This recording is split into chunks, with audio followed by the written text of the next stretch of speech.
students, welcome to south city PCMB और मैं आपका बायोलॉजी मेंटर नागेंद्र साहू। तो 12th आपके लिए हमारा एक नया चैप्टर आज स्टार्ट होगा ह्यूमन रिप्रोडक्शन, जिससे एग्जाम में मिनिमम 5 मार्क्स का क्वेश्चन तो फंसना ही फंसना है। तो आज का लेक्चर होने वाला बहुत इंपॉर्टेंट, लेकिन हम आपसे मिलेंगे हमारे चैनल साउथ सिटी पीसीएमबी पे। और जैसा कि आज पहला लेक्चर है, तो अगर आप पहले लेक्चर पे ही चैनल को सब्सक्राइब कर लें तो बाकी के लेक्चर आपको सीरीज वाइज मिलते जाएंगे और आप अच्छे से अपनी पढ़ाई करते जाएंगे। सेकेंड थिंग कि हमारा चैनल साउथ सिटी पीसीएमबी है, इसमें हम फिजिक्स, केमिस्ट्री, मैथ, बायो जैसे कोर्स सब्जेक्ट को एक ही प्लेटफॉर्म पे पढ़ते हैं। तो जहां पर हमें एक ही चीज मिल जा रही है, हमें तो भटकने की जरूरत नहीं पड़नी चाहिए। सेकेंड आपका बेनिफिट ये है कि ये फ्री ऑफ कॉस्ट है हमारा, और खासकर आईएससी और आईसीएससी के लिए ये हमारे लेक्चर्स प्रोवाइड किए जाएंगे, वो भी बेस्ट फैकल्टी के थ्रू। तो अच्छे कंटेंट को पाने के लिए चैनल को सब्सक्राइब कर लें, वीडियो अच्छा लगे तो लाइक करें, साथ साथ शेयर भी करें। थर्ड पॉइंट की हम बात करें तो हम अपने सिलेबस को कंप्लीट कर लेने के बाद गेस्ट पेपर, मॉडल पेपर पे भी चर्चा करेंगे, जो आपके एकेडमिक सेशन के लिए बहुत इंपॉर्टेंट होंगे। तो फ्रेंड्स, लेक्चर को देखें, अच्छे से पढ़ें, नोटबुक पर लेके बैठ जाएं। इंपॉर्टेंट क्वेश्चन मैं बीच बीच में बताता रहूंगा, वीडियो को एंड तक देखने की पूरी कोशिश करें। क्लियर? तो चलिए स्टार्ट करते हैं। आज का टॉपिक मेल रिप्रोडक्टिव सिस्टम और हमारा चैप्टर रहेगा ह्यूमन रिप्रोडक्शन। बहुत से लोगों का बड़ा फेवरेट चैप्टर होता है ह्यूमन रिप्रोडक्शन, पढ़ते ही चेहरे पे मुस्कान आ जाती है कि अब बहुत अच्छा टॉपिक स्टार्ट होने वाला है। अच्छी बात है, होना चाहिए। हमें अपनी बॉडी के बारे में जानना जरूरी है, क्योंकि आगे चल के हमें अपने बच्चों को चीजें बतानी पड़ेंगी कि कोई उन्हें बेवकूफ ना बना सके किसी तरीके से। तो इस चैप्टर को पास होने के उस पर मत पढ़े कि नहीं हमें पास होना है, नंबर लाने हैं। जब इसको आप अपनी बॉडी से जोड़ के पढ़ेंगे तो अच्छे से समझ में आएगा और फिर नंबर तो खुद भी खुद अच्छे आ जाएंगे। तो हम ये समझ के पढ़ें कि हम अपनी बॉडी की एनाटॉमी को समझने जा रहे हैं, और ऐसा टॉपिक जिसको पढ़ाने में लोग शर्माते हैं, पढ़ने में लोग शर्माते हैं। तो मेरे साथ तो ऐसा कुछ होने वाला नहीं है। बिंदास तरीके से आपको हर एक चीज बताऊंगा जो आपके नॉलेज के लिए इंपॉर्टेंट है। क्लियर? तो चलिए स्टार्ट करते हैं मेल रिप्रोडक्टिव सिस्टम। जैसा कि हम जानते हैं कि रिप्रोडक्शन करने के लिए, चाहे हम अगर प्लांट्स की बात करें जहां पर सेक्सुअल रिप्रोडक्शन की बात हुई थी, सेक्सुअल रिप्रोडक्शन नहीं होता तो हमें फ्रूट्स, वेजिटेबल्स खाने को नहीं मिलते। सेम ऐसे हम ह्यूमंस में भी है कि अगर हम रिप्रोडक्शन नहीं करते हैं तो हमारी जनरेशन आगे नहीं बढ़ेगी। तो मेरे ख्याल से जिस चीज से जनरेशन ना आगे बढ़े, या जिस चीज से जनरेशन आगे बढ़े, वो पार्ट ज्यादा इंपॉर्टेंट होगा दुनिया के दूसरे अदर पार्ट से। तुम कह दो नहीं मैं अकेला रेस्पिरेशन करके जिंदा रह लेता हूं, हाँ अच्छी बात है, जिंदा रह लेते, लेकिन आप अगर जनरेशन को ना बढ़ा पाए तो क्या हो जाएगा? मानव जो सभ्यता है तो खत्म हो जाएगी। तो ये भैया रिप्रोडक्शन की ही देन है, इसलिए मैंने कहा ये बड़ा इंपॉर्टेंट टॉपिक है। तो ह्यूमन रिप्रोडक्शन में सबसे पहले हम जानेंगे मेल रिप्रोडक्टिव ऑर्गन। जैसे फ्लावर वाले चैप्टर में हमने सबसे पहले क्या किया था? मेल रिप्रोडक्टिव ऑर्गन समझा था, एंथर, स्टेमन। सेम ऐसे यहाँ पर हम लेकर चलेंगे मेल रिप्रोडक्टिव ऑर्गन को। तो जो हमारा मेल रिप्रोडक्टिव ऑर्गन है, देखिए वो क्या है। हमें एंड तक पहुंचना है। हमारे एंड का पार्ट अगर देखें तो ये आप जो देख रहे हैं बड़ी सी सेल है, ये सेल हमारी एग सेल है। क्या है ये? एग सेल है। एक लार्ज सेल है हमारी, इसे हमने नाम दिया एग सेल। और उनके आसपास मंडरा रहे हैं हमारे स्पर्म्स। कई मूवी में देखा होगा ऐसे कि ओवम के पास स्पर्म मंडरा रहे हैं। हमें यहां तक की कहानी को पहुंचाना है, क्योंकि यहां पर होगा फर्टिलाइजेशन, और फर्टिलाइजेशन के बाद जाइगोट बनेगा, एम्ब्रियोनिक डेवलपमेंट होगा। तो इस जगह तक पहुंचने के लिए सबसे पहले हमें मेल रिप्रोडक्टिव के पास पहुंचना पड़ेगा। तो चले आते हैं हम लोग ह्यूमन रिप्रोडक्शन में और मेल रिप्रोडक्टिव सिस्टम, जहां पर हमारी फीमेल भी मौजूद है। और जैसा कि हमें पता है कि हम सेक्सुअल रिप्रोडक्शन क्यों करते हैं, क्योंकि हम गैमीट्स का यूज करते हैं। पीछे पेज पे आपने गैमीट्स को भी देखा। Humans are sexually reproducing and viviparous. Sexually reproducing मतलब fusion of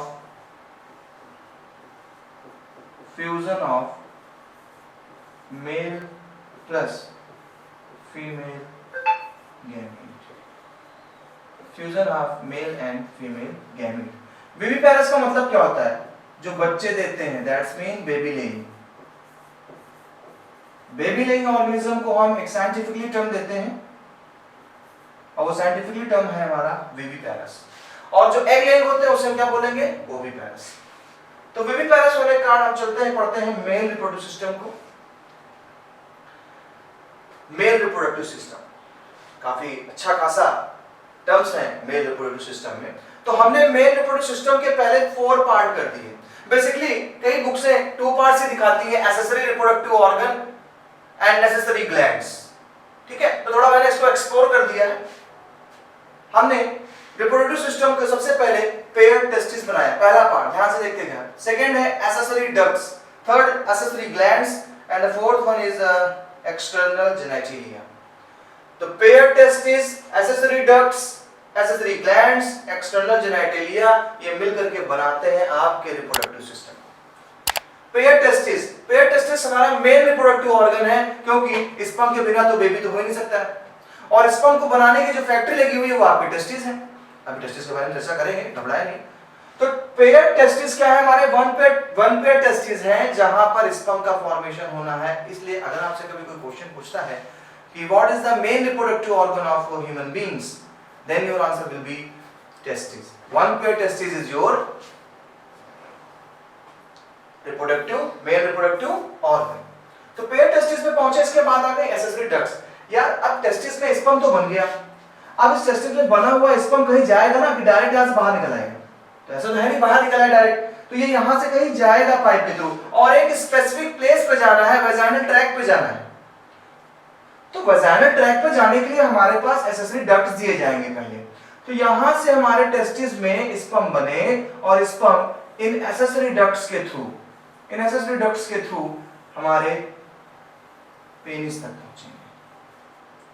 यहां तक पहुंचाने फिर हमारा sperm outside from the body होगा। तो कह रहे कौन कौन से डक्ट्स हैं भाई? सबसे पहला डक्ट है रेटेड टेस्टिस। अभी मैं इन सबके अलग से डायग्राम आपको दिखाऊंगा। अभी ये सिर्फ मैं आपको चैप्टर की समरी बता रहा हूं, इस आज के लेक्चर की थीम बता रहा हूं। थीम क्या है हमारी? फर्स्ट है रेस्टेड टेस्टिस, सेकंड वासा इफरेंशिया, थर्ड एपिडिडायमिस, फोर्थ वास डिफरेंस। ये हमारी डक्ट्स हैं, इनके थ्रू स्पर्म होकर गुजरेगा, टेस्टिस से निकलेगा, पेनिस के through outside of the body होगा। तो क्या कहना? Rete testis, vasa efferentia, epididymis and vas deferens. अब आ जाइए एक्सेसरी ग्लैंड्स पे। तो एक्सेसरी ग्लैंड कौन कौन सी है हमारी? सबसे पहली ग्लैंड है प्रोस्टेट ग्लैंड, सेकंड है हमारी सेमिनल वेसिकल, और थर्ड है हमारी काउपर्स ग्लैंड, जिसका दूसरा नाम है बल्बोयूरेथ्रल ग्लैंड्स। अब सर आती बात कि सर मान लिया टेस्टिस में स्पर्म बना, उसका एक स्पेसिफिक फंक्शन था, डक्ट्स ने ट्रैक दिया, निकलने का रास्ता दिया कि वो एक पर्टिकुलर ऑर्गन पे जा सके। अब ग्लैंड्स क्या करती हैं? देखिए ग्लैंड्स का फंक्शन ये होता है कि जो ट्रैक देख रहे हैं ना, इस ट्रैक को स्मूथ बनाया जाए। स्मूथ बनाने के लिए हमारी ग्लैंड से म्यूकस लाइक स्ट्रक्चर निकलेगा, ट्रांसपेरेंट लिक्विड फ्लूइड निकलेगा। साथ ही साथ स्पर्म हमारे टेस्टिस से जब निकलते हैं तो भूखे निकलते हैं, उनको इतनी लंबी ट्रैक पे लेके जाना है, इधर वेजाइनल ट्रैक पे जाना है, इधर वेजाइनल ट्रैक के यूट्रस के पास होता हुआ अंदर हमें पहुंचना फैलोपियन ट्यूब तक। वहां तक की दूरी तक पहुंचाने के लिए स्पर्म के पास खाना होना चाहिए। तो वो जो फूड दे रहे हैं ना, जो न्यूट्रिशन दे रहे हैं, वो न्यूट्रिशन इन ग्लैंड से मिलेगा। क्लियर? तो हर एक चीज का ये समझ गए। लास्ट में आपका आया एक्सटर्नल जेनेटिलिया, यानी कि पेनिस। एक्सटर्नल जेनेटिलिया आपका कॉपुलेटरी ऑर्गन है। अब बारे में आता है कॉपुलेटरी से क्या होता है, कॉपुलेशन क्या होता है। तो देखिए जब भी दो हमारी बॉडीज हैं, two different physical bodies attach हो रही हैं, तो आप इसको एक टर्म देते हो, वो है कॉपुलेशन। एनिमल्स में इसी को मेटिंग यूज कर लिया जाता है। तो कॉपुलेशन के दौरान हमारा पेनिस यानी कि हमारा एक्सटर्नल जेनेटिलिया स्पर्म को रिलीज करेगा। तो ये जो ऑर्गन है ये स्पर्म को एक स्पेसिफिक लोकेशन पे एंटर करने के लिए है। तो ये थीम समझ में आ गई होगी, इसी थीम पे हमें चर्चा करनी है। चलिए सबसे पहले पहुंचते हैं टेस्टिस के बारे में।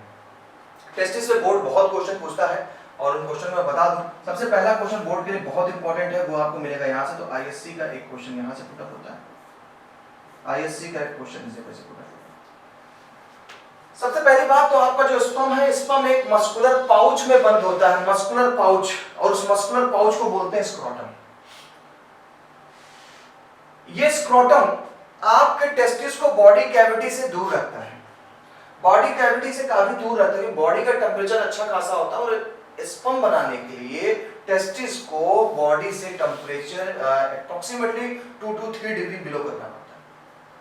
2 से 3 डिग्री टेम्परेचर नीचे रखना होगा टेस्टिस का। ये टेम्परेचर बढ़िया टेम्परेचर होता है स्पर्म को बनाने के लिए। याद रखिएगा 2 से 3 डिग्री नहीं चाहिए बनाने, जम जाएंगे टेस्टिस, है ना। केवल स्पर्म को मेंटेनेंस रखने के लिए 37 से 2 to 3 डिग्री बिलो रखना है टेम्परेचर। यहाँ पर ताबड़तोड़ क्वेश्चन बनता है कि what is the muscular pouch of testis. तो scrotum, what is the function of the scrotum. तो क्या फंक्शन है, it provide the optimum temperature below 2 to 3 degree और 0.5 degree celsius less than the body temperature. Spermatogenesis, spermatogenesis मतलब sperm का formation. तो उसके लिए ये टेम्परेचर को मेंटेन रखना जरूरी होता है। तो आईएसटी के लिए 2 क्वेश्चन आपके इंपॉर्टेंट बन गए हैं, तैयार कर लीजिएगा। आगे चलेंगे। टेस्टिस का जो फंक्शन है, टेस्टिस डुअल फंक्शन कर रहा है। एक स्पर्म को बनाने का काम कर रहा है टेस्टिस, दूसरा क्या कर रहा है कि हमारे सेक्स हार्मोन यानी प्राइमरी सेक्स हार्मोन को मेंटेन करेगा, साथ साथ टेस्टोस्टेरोन जो कि आपका मेल सेक्स हार्मोन है उसको भी रिलीज करता है, जिससे आपकी पर्सनालिटी में मेल जैसे कैरेक्टर आते हैं, है ना।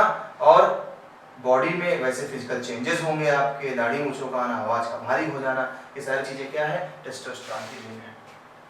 तो टेस्टिस से ये 2 क्वेश्चन सबसे ज्यादा इंपॉर्टेंट रहेंगे, स्क्रोटम क्या है और फंक्शन क्या है स्क्रोटम का, ये 2 पॉइंट। आगे चलते हैं। टेस्टिस की एनाटॉमी की बात करें तो एनाटॉमी में डायग्राम देता है, ये आप देख रहे हैं टेस्टिस की एक सेक्शन है, ठीक है। अब थोड़ा सा इसको मैं अपने स्टाइल में लेके चलूंगा।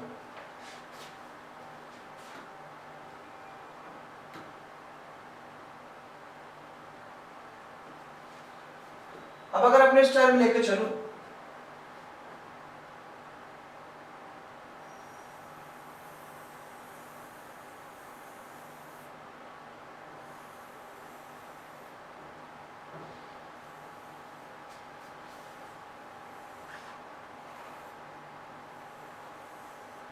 तो आपकी टेस्टिस की अगर लॉन्गिट्यूडनल सेक्शन कट किया जाए, टेस्टिस का अगर लॉन्गिट्यूडनल सेक्शन कट किया जाए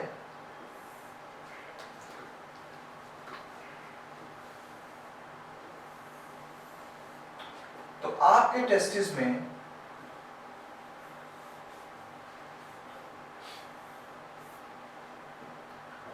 ऐसे बहुत सारे लोब्यूल्स पाए जाते हैं जिन्हें हम बोलते हैं टेस्टिकुलर लोब्यूल्स, ठीक है। तो टेस्टिस के अंदर क्या है, ढेर सारे लोब्यूल्स पाए जा रहे हैं, इसे हम टेस्टिकुलर लोब्यूल्स कहते हैं। इन लोब्यूल्स में बेटा एक बड़ा ही इंपॉर्टेंट पाइप, एक या 2 से 3 पाइप होते हैं एक टेस्टिकुलर लोब्यूल्स में। ऐसे ड्रॉ करने को नहीं आता लेकिन आपको समझा रहा हूं, हैंड मेकिंग ड्राइंग ज्यादा समझ में आती है। अभी सारे पाइप एक साथ जोड़ दीजिए, ऐसे ऐसे सारे पाइप जुड़ रहे हैं, लगभग 7 से 8 पाइप ऐसे निकलेंगे और निकल करके थोड़े से क्वाइट स्ट्रक्चर में जाएंगे ऐसे। आप जो पाइप देख रहे हैं, इन पाइप्स का नाम है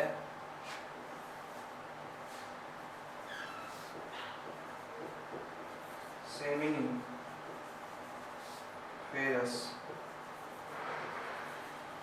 ट्यूब्यूल्स। पाइप का क्या नाम है, सेमिनिफेरस ट्यूब्यूल।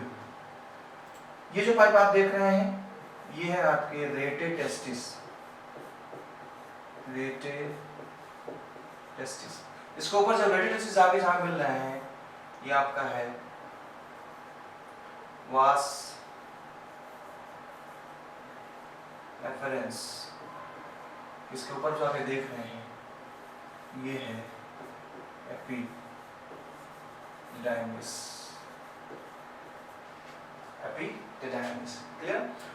तो एक टेस्टिस को अगर लॉन्गिट्यूडनल सेक्शन करें तो लॉन्गिट्यूडनल सेक्शन करने पर हमें टेस्टिस में छोटे छोटे लोब्यूल्स दिखाई पड़ेंगे। ये जो लोब्यूल्स हैं इनको हम टेस्टिकुलर लोब्यूल्स कहेंगे। इन लोब्यूल्स में जो आप हाईली क्वाइल्ड स्ट्रक्चर देख रहे हैं इसे हम सेमनीफेरस ट्यूब्यूल कहेंगे। सेमनीफेरस ट्यूब्यूल एक पाइप में जाकर जुड़ रहे हैं, उसे हम रेडियोटेस्टिस कहेंगे। रेडियोटेस्टिस एक पाइप में ओपन हो रहा है, उसे वास एफरेंस कहेंगे, और वास एफरेंस ओपन होगा एपोइडिडाइमिस में। तो सवाल ये आता है कि सर जो हमारे स्पर्म बन रहे हैं वो सर कहाँ बनेंगे? तो बेटा टेस्टिस तो वो जगह है जहाँ पे प्लॉट पड़ा, जहाँ पे फैक्ट्री है स्पर्म बनने की, लेकिन जिस जगह बन रहा है बेटा वो आपकी सेमनीफेरस ट्यूब्यूल है। तो चलिए हम आपकी सेमनीफेरस ट्यूब्यूल को कट करें। तो ये सबसे बड़ा इंपॉर्टेंट क्वेश्चन है कि सेमनीफेरस ट्यूब्यूल को कट करने पे कैसा दिखाई पड़ेगा। देखिए ऐसे स्फेरिकल शेप दिखाई पड़ेगा आपको। अब मैं आपको एक शेप दिखा रहा हूँ, देखिए ये देखिए एक छोटा सा सेक्शन मैंने उठाया है सेमनीफेरस ट्यूब्यूल का, छोटा सा सेक्शन है एक सेमनीफेरस ट्यूब्यूल का। अब एक सेमनीफेरस ट्यूब्यूल को आप देखेंगे तो सबसे पहले ये आपको दिखाई पड़ रही लेयर है। इस लेयर के अंदर देखिए ये आप स्फेरिकल शेप में बड़ी बड़ी सेल्स देख रहे हैं। इन सेल्स को बोलते हैं हम लोग स्पर्मेटोगोनियम। क्या बोलेंगे? स्पर्मेटोगोनियम, और इसका प्लूरल टर्म है स्पर्मेटोगोनियम।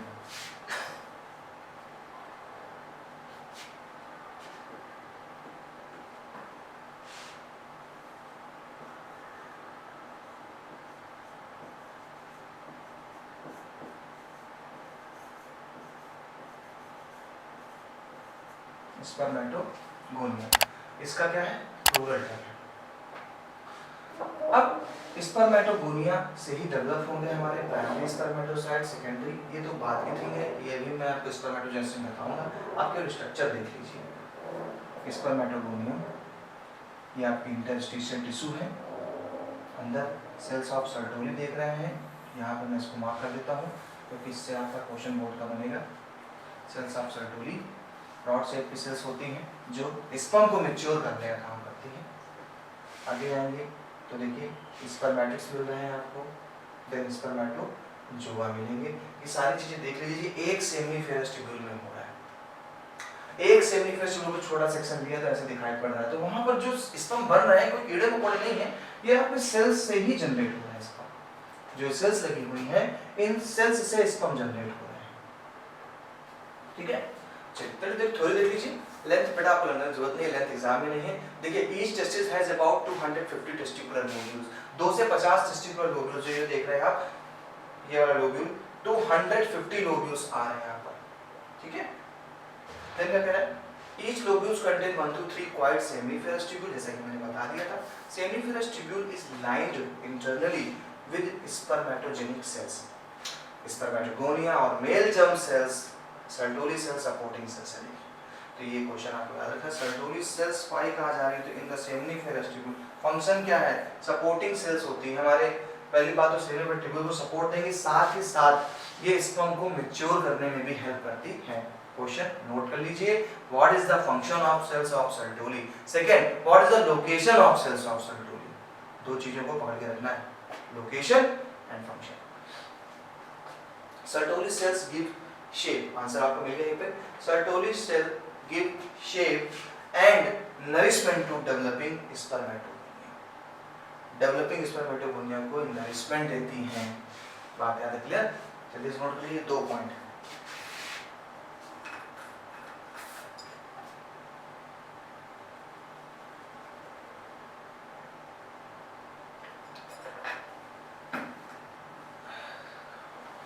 Okay done. चलिए आगे चलते हैं। तो यहाँ पर क्वेश्चन मैंने आपको बता दिया क्या है। आगे चलिए। अब टेस्टिस के और अंदर जा रहे हैं हम लोग थोड़ा सा गहराई पे। अब देखिए एक और व्यू है टेस्टिस का, ऐसी बुक से देखना है आप देखिए। ये तो आपका ल्यूमन हो गया सेमनीफेरस ट्यूब्यूल का। अब यहाँ पर आपको एक देखिए पहले क्वेश्चन है इंटरस्टिशियल सेल। मैं इसको साफ लिखा कर देता हूँ जिससे आपको क्लियर विजन मिले।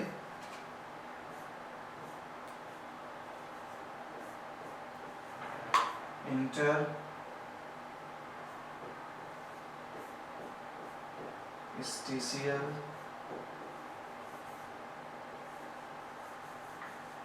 सेल्स। इंटरस्टिशियल सेल्स कहाँ पाई जा रही हैं? इंटरस्टिशियल सेल्स भाई इंटरस्टिशियल टिश्यू। भाई एक यहाँ पे लगा है सेमनीफेरस ट्यूब्यूल का ल्यूमेन है, एक ऐसे लगा है ल्यूमेन, एक ऐसे लगी हुई ल्यूमेन। ये इंटरस्टिशियल सेल है, इसका भी क्वेश्चन पूछा है तो बेटा ये हार्मोन रिलीज करता है, उस हार्मोन का नाम है बेटा एंड्रोजन।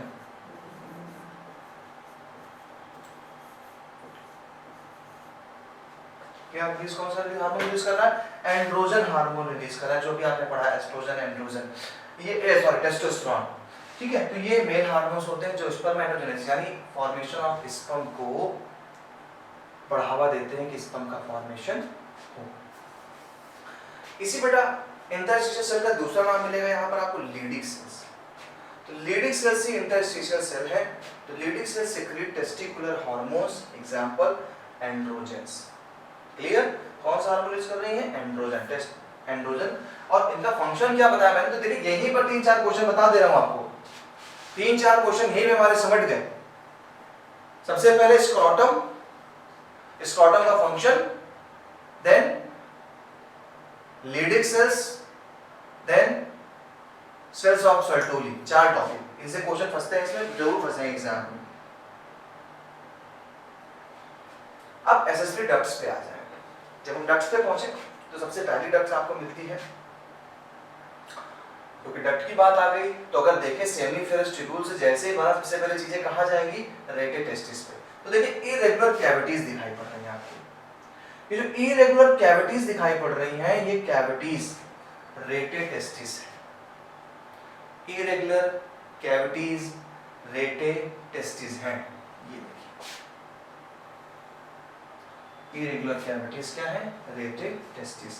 इधर देखिए क्या है, ये वास डिफरेंस, ये रही वासा एफरेंसिया। यानी जो ये इरेगुलर कैविटीज आप देख रहे हैं खाली, इसे क्या बोला? रेटे टेस्टिस। और यहां से देखिए जो निकला पाइप आप देख रहे हैं, ये पाइप निकल रहे हैं जो, ये है वासा एफरेंसिया। एक को बोलेंगे वास एफरेंस। अब जब ये जाके मिली, ये जिस पाइप में मिले जाकर के, इसको हमने बोला वास डिफरेंस। ये वास डिफरेंस है, वास डिफरेंस। तो छोटी कैविटीज रेटे टेस्टिस, कैविटी से जो पाइप निकले हैं ये क्या हो जाएंगे? वासा एफरेंसिया। और वासा एफरेंसिया कहाँ मिल रहा है? वास डिफरेंस में। वास डिफरेंस कहाँ ओपन हो रहा है? एपिडिडाइमिस में। और फिर एपिडिडाइमिस से ये अंदर आपके ट्रैक में चला गया, वहां से फिर यूरेथ्रल और इसे। तो वह पहला क्या है बेटा? रेटे टेस्टिस। रेटे टेस्टिस से कहाँ पहुंचा? वास एफरेंसिया में, सीरीज ऑफ फाइन ट्यूब्यूल्स। एक लाइन में आपका आंसर क्लियर हो जाएगा। पहला इरेगुलर कैविटीज थी, रेटे टेस्टिस ठीक है, देन वासा एफरेंसिया क्या है?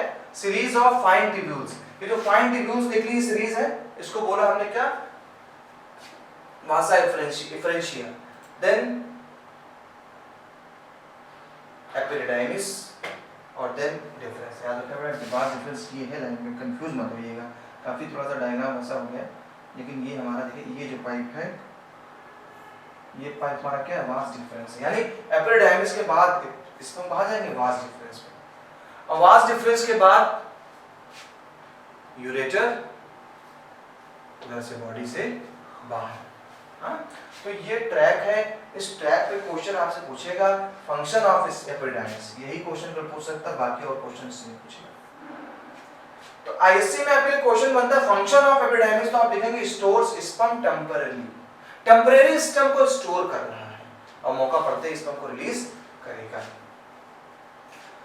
अब हम एसेसरी डक्ट्स के बारे में बात कर लेते हैं। एक सीरीज बन गई देखिए, सेमिनिफेरस ट्यूब्यूल, रेटे टेस्टिस, वास एफरेंसिया, epididymis, vas deferens, ejaculatory duct, urethra and urethral meatus. Urethral meatus का मतलब होता है पोर, यहां से आप स्पर्म को बाहर करेंगे। ये हो गया हमारा यूरेथ्रल मीटस। तो जैसे कि अभी लास्ट का जो इंपॉर्टेंट क्वेश्चन मैंने आपको बताया, वो सबसे ज्यादा जरूरी इंपॉर्टेंट क्वेश्चन आपके लिए था, जो लास्ट में आपने देखा क्वेश्चन कि हमारा सेल्स ऑफ सर्टोली क्या है, उसके फंक्शन क्या है, ये सारी चीजें। तो अगर हम देखें सेमिनिफेरस ट्यूब्यूल से इसमें हमारा कहाँ पहुंचा? रेटे टेस्टिस पे, रेटे टेस्टिस से वासा एफरेंसिया से, वासा एफरेंसिया से कॉमन एजैकुलेटरी डक्ट पे, देन यूरेथ्रा पे, देन यूरेथ्रल मीटस पे। इसका एक फंडा मैं आपको बताऊंगा, तो एक फंडा याद कर लीजिए। थोड़ा सा शॉर्ट है इससे फंडा, हर एक पार्ट को कवर नहीं करेगा, लेकिन आपको काफी हेल्प कर देगा फंडा। चलिए भाई फंडा क्या बता दिया जाए आपको। तो फंडा इज, आ जाइए,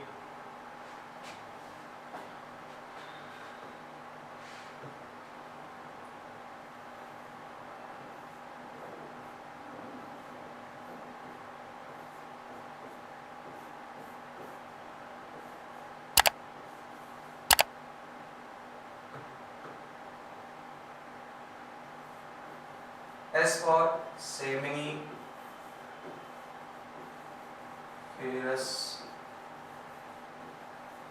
tubules. E for epididymis. V for vas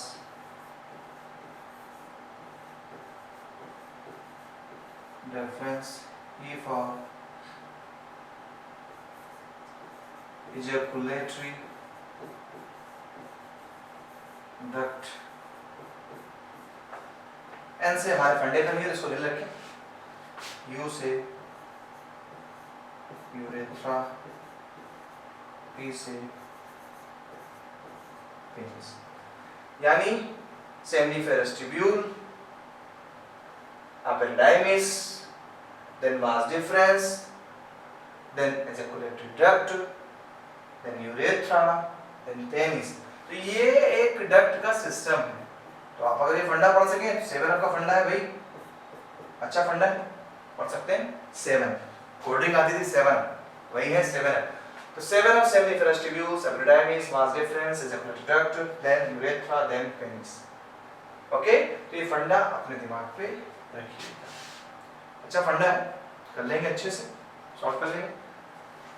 तो जैसे कि मैंने कुछ इंपॉर्टेंट क्वेश्चन बोले बेटा, ये क्वेश्चन याद रखिएगा. जैसे पहला क्वेश्चन आपके लिए बनता है क्या,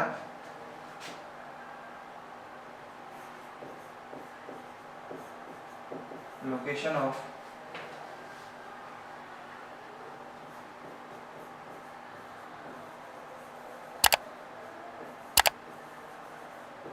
muscular pouch,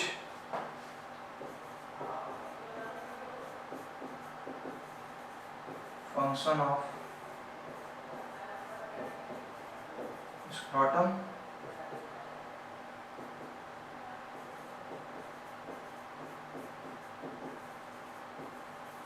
function of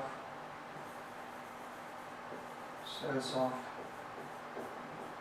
Sertoli, then Nedic cells. सब इंपॉर्टेंट क्वेश्चन लाइंस लगे पड़े हैं. And function of